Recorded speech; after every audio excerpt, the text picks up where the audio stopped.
So I asked to put Matthew 5:8 back on the screen just because that has become my life verse in this season. Because everything that I do when it comes to this ministry, obviously everything that I do, period. I have 3 kids and a wife, 2 teenage girls. Please pray for me.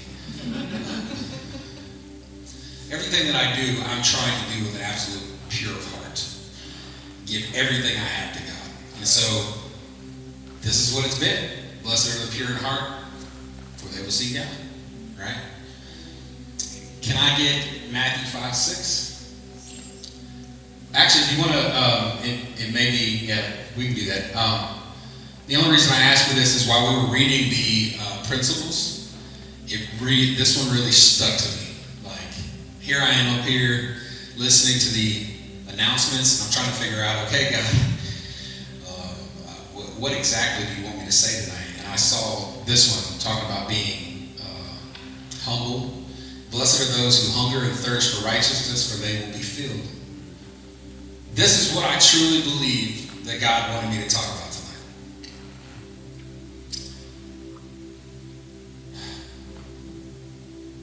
Righteousness is such a big word, especially for people my age.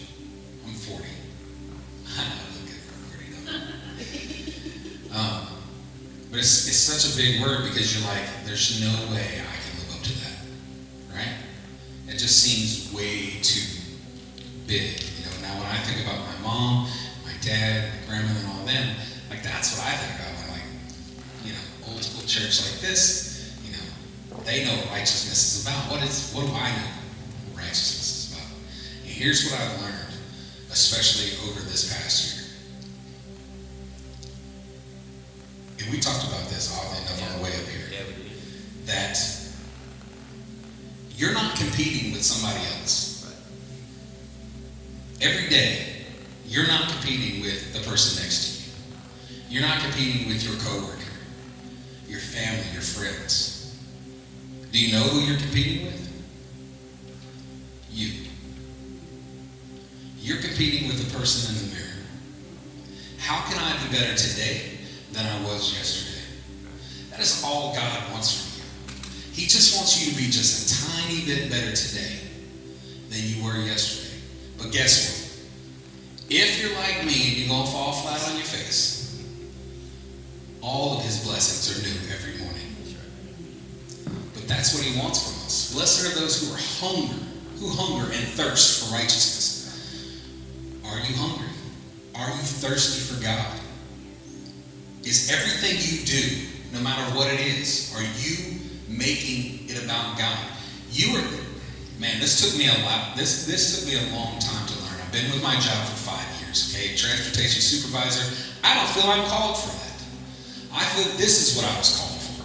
But this isn't what God gave me first. You understand? I moved over to Richland, Mississippi 9 years ago. My mom and my stepdad lived over there. That's where my stepdad is from. My kids were young. And so I was like, man, I want them to grow up with their grandparents. And so we moved to Richland from Shreveport, Louisiana. Actually from Bossier, but a lot of people, unless you've been to the casinos, you don't know where Bossier is. So I just tell people Shreveport because people know where that's at. Some of y'all been to the casinos. It's okay, we'll pray for you. I used to play at the casinos. That's what I did for a living. So when we moved over here, I wanted my kids to be close to my mom and my stepdad. Okay, I wanted them to grow up with grandparents. My other half of the family, at the time, they all lived in Florida. It just made more sense, right? And so we moved over here to be close to them. And so I went from being a full-time musician, playing in bars and casinos, making really good money, to coming over here and working for a gas station, making minimum wage. Okay? I slowly made my way into transportation. I have no idea how. But I got to where I'm at 5 years ago, making really good money. Okay? And so I was like, oh, okay, great. Thanks, God. You gave me a job that makes good money. Why did you give me this voice if you're not going to let me use it? You let me use it at bars and casinos. Why haven't you just given me my ministry? I could not fathom it.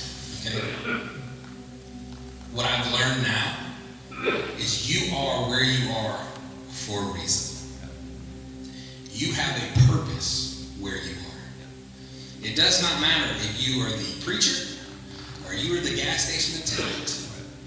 You're where you are because God wants you there, at least for right now. I'm very thankful for where I am right now. I finally got to that place. Why? Because I work from home. I work from my phone, which is running a timer right now, so I don't go over. But I work from that phone. And why is that great? Because I can come to places like Clarksdale, Mississippi, and still be on the clock. And then I can go share God. I can go talk. I can go sing. And I don't have to worry about missing money. That paycheck is still there. Why is God giving me this? I truly feel it's because I'm hungry and I'm thirsty for righteousness. I want to be better today than I was yesterday. And I can tell you, I am better today than I was yesterday. Yesterday was a bad day. Emotionally, it was a bad day. Today, pretty good day. That's all God wants. He just wants you to know. He just wants you. That seems so simple, right? Like Palmer, what do you mean he just wants me? Like, okay, I gave my life to Christ. He's got me. No. If you gave your life to Christ, all you got is fire insurance. That's it. You're going to be like me. You're going to walk through the gate, right? Whether you get a mansion and a crown or not, we ain't figured that out yet. Or whatever. I don't know. I'm probably going to get a tent on the outskirts of heaven. And he knows I hate cutting grass, so I'll be over there mowing the grass. He's like, you barely made it. Remember all them years in the casinos, boy. So a little bit more about my background is and why I identify with Celebrate Recovery. I was never into drugs. I was never into alcohol. I can drink now. I can have a drink if I want to. I don't have to have a drink. Doesn't matter to me. Alcohol's not really my thing. Sometimes I like the taste of it, but I don't have to have it. So I'm not addicted to that. I'm not addicted to drugs. Have I smoked weed? Yeah, I smoked weed. But that was the extent of it. So I've never had an opium problem. I've never been on meth or cocaine or never did any of that. Why do I identify with Celebrate Recovery? Because I wanted to be a rock star. What's the three things that come with a rock star? Sex, drugs, and rock and roll. I didn't do the drugs, but I was after the other two big. Big. There wasn't a woman that walked through the door that I didn't want. Probably because I'm fat. Couldn't have most of them. They always wanted the drummer. Just saying. You don't know how many times I've been on stage and a beautiful woman come walking down the aisle. And I'm like, woo, yeah, man. Here we go. And she goes, no, but I am.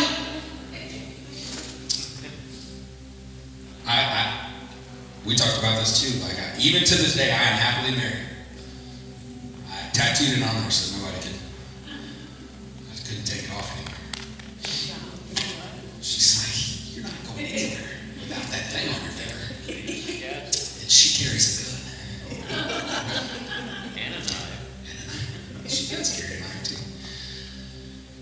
I'm happily married, but I am still what I would say addicted to sex. Enough to where she's like, leave me alone. We've been together for 14 years, son. Stay over there.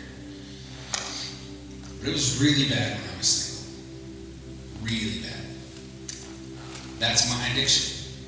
I tell you another thing that we've learned, like we've been playing at CRs for about a year and a half, 2 years now. Another thing that I learned about Celebrate Recovery and about addiction is something that blew my mind. Do you know anger is an addiction?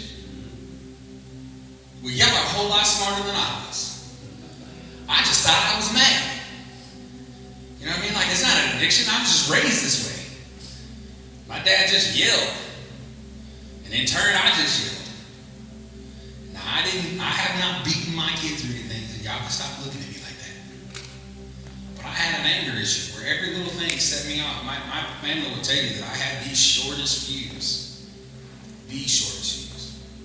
I gave my life to Christ 9 years ago, right before we moved over here. But I still had that anger addiction. And me and my wife have had knockdown, drag-out fights, and why she's still with me, only God knows, and she's got a huge mansion in heaven. She's going to watch me cut the grass. But I was addicted to anger for real. Every little thing set me off. It wasn't until probably a few months ago, maybe even a month ago, my 15-year-old daughter is sitting in the front seat, and we're driving to church. She's on the worship team for our church, our youth. And she looked at me, and I don't remember what we were talking about, but she looked at me and she said, "Dad, you're finally starting to get it right." And I said, "I know, right? Like, I'm in a groove. I finally learned how to be a dad and a husband, because ain't none of y'all came with instructions. Y'all came, you didn't come with instructions, your mama didn't come with no instructions. I'm just winging it. Kind of like tonight. I'm just up here winging it. When it comes to being married and being a dad, I'm just up here winging it. But when your 15-year-old looks you dead in the eye and says, you're finally getting it right, you're finally getting it right. Why is that? It's because I'm thirsty and I'm hungry. I know what you're thinking, like, he always hungry. Blessed are those who hunger and thirst for righteousness, for they will be filled. God didn't say he's going to make you rich. He might. If you would like to do that, I'm all about it. But he said, I'll take care of you. He said, I got you. Now let me ask you this, and this one's going to hit me really hard because I've been really slacking. If he was willing to die on the cross for you, why aren't you willing to live for him? Why can't you give 5 minutes to read that Bible every morning? Yep. It's on your app, Palmer. It's right there in your hand. You're already scrolling through Facebook. You're looking at Instagram. You're on TikTok. Sir, TikTok is an app that man's going to hurt me.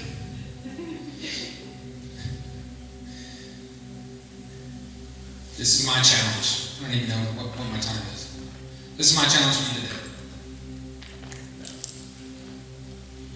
Hey, I got 5 minutes. This is my challenge for you today, okay? My challenge is A, be better today than you were yesterday. When you get up and you look in that mirror every morning, I want you to say, I'm going to be better today. One thing. I don't care what it is. You don't know how to tie your shoes? I'm going to learn to tie shoes today. I know that's ridiculous, but it's one thing. It's one step forward. Did I ask you to read for an hour today? No. I'm not even asking you 5 minutes. One verse. You could get one verse on your app. It's like verse of the day. Download the Bible app. I say 1 hour. Verse of the day. It's just one verse. And then you'll start to be like, okay, that wasn't enough. Right. I need more. I mean, how many of y'all just ate one time today? Some of us ate like 2 or 3 times just a minute ago. I mean, that's chicken spaghetti was on point. I had to have seconds, you know what I mean? Like, so if you're going back for extra food, why are you going back for extra food? You see what I'm saying? God only wants a little bit from you today. He wants a little bit more than yesterday. That's it. He's not asking. He's not. Until you're ready, he will not ask you to give your whole life. I'm saying that, hoping that the pastor's not thinking, like, that's not what the word says. This is my interpretation here. He's not asking for your whole life today because you're not good enough to give your whole life today. You're not. Neither am I. He's just asking for a little bit more than yesterday. Here's 2 prayers that my pastor has taught us in the last 6 months. Every morning, every evening, every day, all day long, 2 prayers. Lord, help me. Now, usually mine is, oh, these teenage girls, Lord help me. Ooh, Lord help me. I'm going to kill them. So mine might be a little sarcastic. But that's just me. But prayer 1, all day long, every day, Lord help me. Prayer 2 is the most simplest prayer ever. And it's also the hardest. Because you may be going through something that you don't want to say this, but God, thank you. God, I just, I ain't got no money. I just got a nail in my wife's tire. I'm waiting on the check to hit the bank. I'm looking at my account going, come on, God, I need that check. Otherwise, we ain't getting no new tire. Man, what? Hey. God, thank you. Thank you that she made it to the tire shop. You could have left my beautiful wife sitting on the side of the road. Thank you that she made it to the tire shop. Doesn't matter what is going on in your life. There's nothing so bad that you can't say thank you. And do you know how I know that?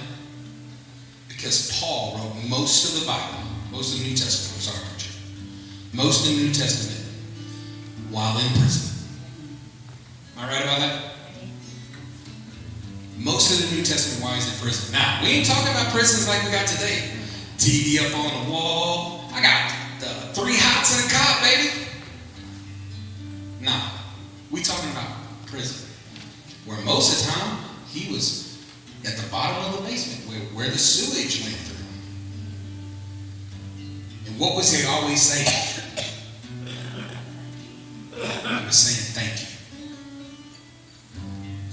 All the time. Didn't matter what he was going through. And so I'm asking you, I'm asking me, can you give a few minutes every day to God? Can you say thank you no matter what you're going through?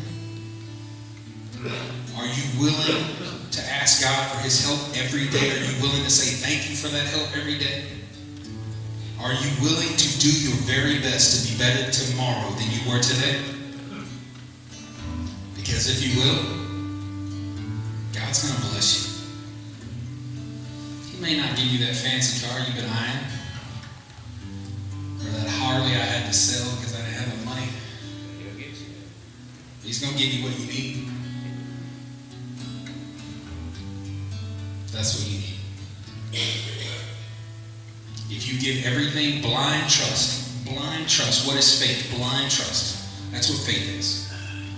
It's believing there's a God in heaven even though I can't see him. Right? That's faith. Blind trust is if I step down, that stair's going to be there. I trust that stair's going to be there. It doesn't matter if I'm looking at it or not. And I'm asking you to have blind trust in our Father. That when you take that next step, it doesn't matter how far it looks like it's down. Blind trust and absolute 100% faith tells me that my time is up. It tells me that that better be Jesus calling. It tells me he's got me. He's going to catch me. He's going to make sure my steps continue to go. Celebrate Recovery is all about hurts, habits, and hang-ups. Because we were all, what is it? Something busted and disgusted? I don't remember. We're all broken. Yeah, and we're definitely all broken. Something in us is broken. Otherwise, we wouldn't be here trying to keep it back together. You know what I mean? Like God may have already fixed it. But you're still coming to Celebrate Recovery because you don't want it to break again, right? Like you're just holding on to that phone with that cracked screen going, just keep working. Don't give it back to the 3-year-old.